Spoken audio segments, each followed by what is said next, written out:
special returning guest, Mr. Colin Baker. How are you, sir? I'm very well, thank you, Colin. Now, on your run with Doctor Who, it was relatively short, and I don't think you really got a chance to go into the character as much as I think you would have liked to. But Big Finish has let you do some of the audio dramas, and that's allowed you to sort of develop that character a little bit over the years. How do you think the Sixth Doctor has changed over the years as a result of that? Well, originally I did envisage playing the part for longer than I ended up doing. So I never really got to develop the character in quite the same way as I would have done had I had the 5 or 6 or 7 years that Tom Baker had. So I was delighted when Big Finish came along because they were aware of my irritation, if you like, and not being able to see old Six's full development, and they have allowed my character to develop. And I did a very interesting story with them recently where the early Sixth Doctor meets the later Sixth Doctor, and the two of them have a conversation, and people were kind enough to say, listening to it, they knew which was which, because it was quite strange doing it, because over 10 years I've been doing Big Finish. Over that period, the Doctor has had lots of opportunity to evolve from what he was in Twin Dilemma. Now, did they have you at that time doing both the younger Sixth Doctor and the later Sixth Doctor as well? Yeah. In the same, I was talking to myself in the studio. Some of the scenes I did the younger Sixth Doctor and then the later Sixth Doctor separately, and they fed it in. But it's been interesting to listen to. As to what the differences are, I'd let other people tell me what that is. But he's mellower, and we peel back some of the layers, the protective layers. So all that kind of abrasiveness, we see what the man inside really was. Very interesting. Now, I always liken him to the character of Darcy in Pride and Prejudice, whereas through 9/10 of the book you think that Darcy is an awful man, whereas at the end you realise he's the only decent person in it. That's how I think of the Sixth Doctor. It's an interesting analogy, actually. Big Finish has also allowed you to be involved with a project that has another very loyal fan base, Dark Shadows. And I was just interested in what kind of feedback you've had from doing the Dark Shadows. I did one episode of Dark Shadows, which was a very interesting opportunity to do something different, and it's quite a powerful story. And I love reading it, and it's kind of a semi-read, semi-acted. It's an interesting construction, and I had enormous fun doing it, and people have been very, very kind, and because it is apart from the main canon of Dark Shadows, which I'm not familiar with particularly, because you've got all the original Dark Shadows cast playing. They record over here for that in America. But my one is a standalone, and the reception has been very generous, so I'm quite touched.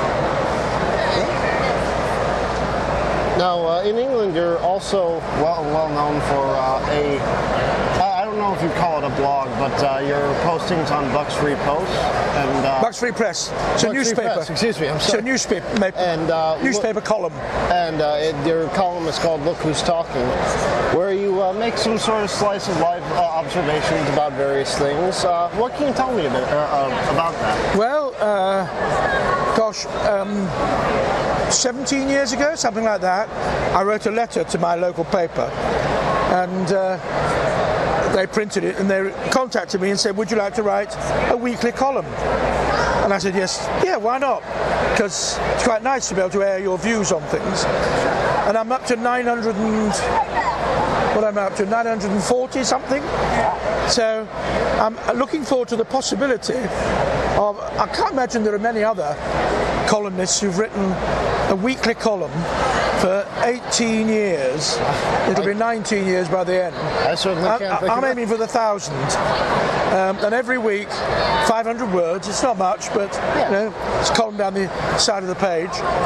Anything from might be about this or about politics, about religion, about my travel on an aeroplane, little slice of life stuff, and they put it on the website as well. And I've really enjoyed doing that. And I'm sorry. No. The amazing thing is, it's very rare, because people say, how can you think of something to write about each week? It's very rare that there is something that hasn't happened during that week that makes me want to go, I want to talk about this. And I do. That's funny. A lot of the stuff I actually had a chance to see through the website. Obviously, is the newspaper that this is printed in, is that from the UK?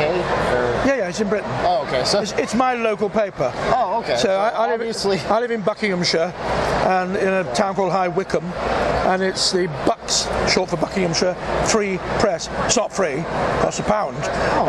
But it's got a big circulation. I don't know how many tens of thousands, but it's widely read in Buckinghamshire. Oh, okay. Yeah, so it's a bit like having the Detroit press, let's say. Now, it's not national. Yeah. But in your column, you often express your opinion about local motorways. Is this what attracted the producers of Top Gear? No, I think Top Gear was completely unaware of my chat about roads. We have a big problem locally in particular, but nationally as well, with potholes at the moment, because the volume of traffic on roads is so enormous and the weather's so horrible that my daughter, in fact, had a car accident about a month ago where her wheel went into a pothole and the car spun round and went into a tree and wrote the car off. Fortunately, the airbag went off and she was okay. But that is scary. Potholes are a big problem, so I do talk about them, yes. But no, my visit to Top Gear was quite separate. And the only time I've ever easily beaten a Dalek, because he couldn't even get in the car to drive it. Now, you recently appeared on a show, I'm a Celebrity, Get Me Out of Here, as some of the challenges they asked you to do were a bit risky. Did they have like adequate precautions that had to be taken to make sure you were safe throughout that? It's a hugely popular program in Britain. It's on every year. They take about 17 celebrities, so-called, stick them in the jungle in Australia and film them coping with it, and the viewing public vote as to whether they should stay in or whether they should do what they call trials. So it's like, I think our correlation would probably be like Survivor in the States. Yeah, something like that. Yeah. Something like that. And yeah, I did it for some strange reason. Hunger is my main, because you have to earn food, and people did challenges. In the first 4 days, the public kept picking the same girl who was useless, and we didn't have any food to eat. A handful of rice for a day, for 4 or 5 days. So I lost a lot of weight, which is good. I enjoyed that. But yeah, they take safety very seriously. Yeah. It looks dangerous, but you know, you have medicals and all those things you do at high level. You're all wired up, and it's safe. It's just not pleasant. Well, I can only envision it. It make you things like eating kangaroos' testicles and and ostriches' anus. Maybe I'm wrong. Maybe it's more like Fear Factor in the States. Yeah. So there is a certain amount of physical activity, but a lot of it is about eating unpleasant food or doing things in the dark with spiders and snakes and things like that. Now, you've also had a very extensive stage resume. Some of your recent roles have been how is this pronounced? Morse? Inspector Morse. In the classic The Lady in White, but one that I'm most envious of is your role as Selston in Noises Off. Did art imitate life at all during the production of that? I didn't get drunk, if that's what you mean.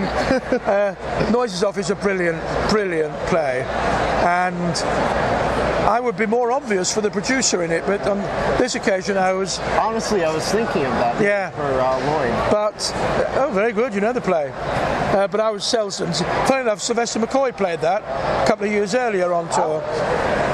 But the only time art imitated life was when I was late on one performance, because the actor who was playing the director was messing about in the wings making me laugh, so I was late on, and he laughed so much about me being late on that he was late on, which in a farce is not a good thing. We got into trouble over that. Well, it's a joyous play to do. Really, it's a good real life farce though. Yeah. The last thing I wanted to ask is, as I understand it, you will not be doing the 50th anniversary special for television with Mr. Tennant and Mr. Smith. However, I do understand that Big Finish has something in store for the 50th anniversary. Would you mind talking about that? Or? Yeah, people are asking us all the time whether we're in the 50th anniversary special, and neither Peter nor I nor Sylvester or Paul have been asked to be in it. I mean, we're doing lots of these kind of events, but unless they use existing footage of us, which they might, they can do that. We're certainly not being asked to film new stuff for it. And I can see a lot of reasons why. The program is doing well. It's only the really hardcore fans would like it. Yeah. 90% of the viewing audience would find it very odd if we all turned up looking nothing like what we looked like 30, 40 years ago. Although I will say this, Doctor Who is becoming increasingly popular among people my age, like college students, and I've talked to them about Doctor Who, and they're actually very familiar with Doctor's past, not just the contemporary. So there's a difference between college students and the people, because the people who come to conventions like this, they love it if we were all in it. Oh yeah. But the people who just watch it and enjoy it and would never dream of going to a convention would find it a bit strange, I think. So anyway, I think Big Finish are brilliant. Every single story they do is well written and a joy to do. It's easy to write, obviously, for audio.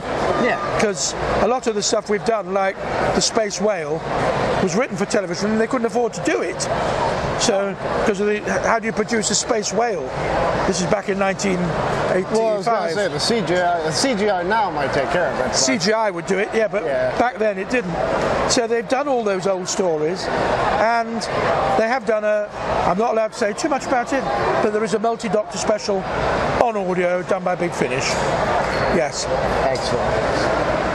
I'm sure we're all looking forward. Any idea in terms of when we might see a release date for that? It'll be in November, I suspect, in time for the anniversary. I suppose I didn't think that one through. Well, anyway, thank you very much. It's a great pleasure to talk to you again. See you in another, how many years? 10, I believe. See you in another 10 years. Sounds Fingers great. crossed.